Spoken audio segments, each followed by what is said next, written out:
Hey, Jules Blessed Vegan, and welcome to day 45 of our 100-day countdown to the best version of ourselves in the new year.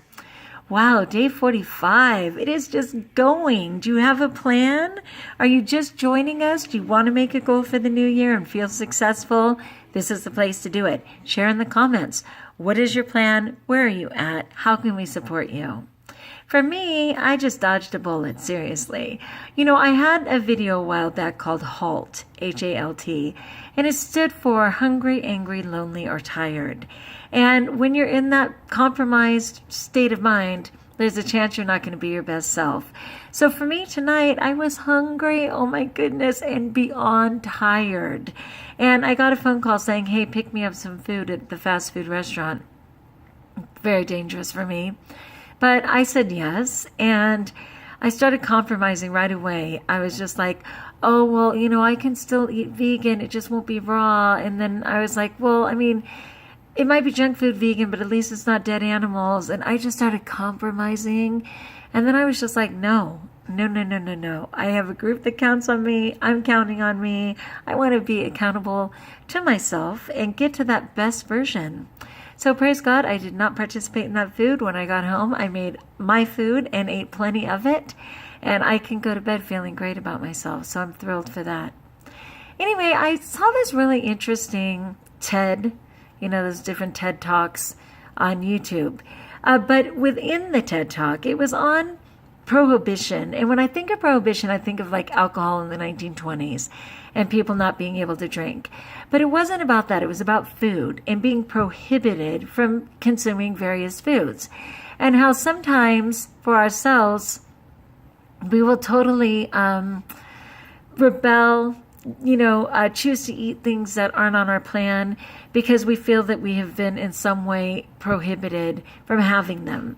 So instead of consciously thinking about taking care of ourselves, we just get, centered on being deprived. And so we say, well, I'm going to have that no matter what, even to our detriment, Yeah, so I respect Tanny Raw, and I know I mention her a lot.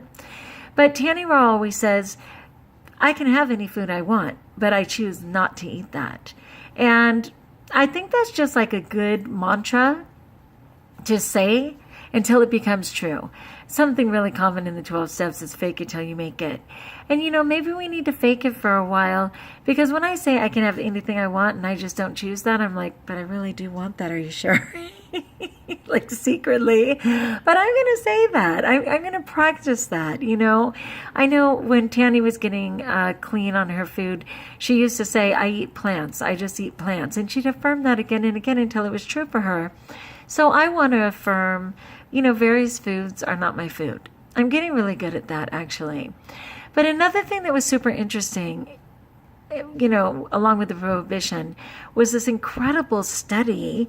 And I pulled it up, but I can't discuss it right now. I'm going to come back with a second video.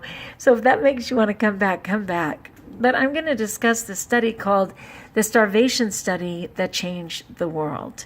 And I'm going to be talking about that in tomorrow's video because it is super interesting, crazily astounding, and really explains so much of our mindset, that dieting frame of mind that our country is obsessed with, and how it in no way serves us, and how it messes with our head for sure.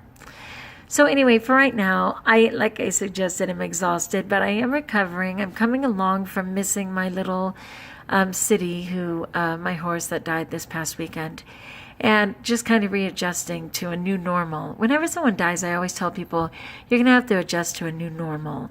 Your life will never be the same, but you'll find some new normal. And that's kind of where I'm at. No, my life is not going to be the same. And not just because of that, but because, as I suggested, it brings up all previous death and any coming death. It just hurts in a very raw place. I try not to be fear-based, but it does bring up issues for me. So anyway, peace be with you. I hope you're being good to you. Remember, you can use those lines, that's not my food. I can eat anything I want, but I choose not to, until it becomes true for you. Wouldn't that be fabulous? All right, until we talk again, my friends, be blessed.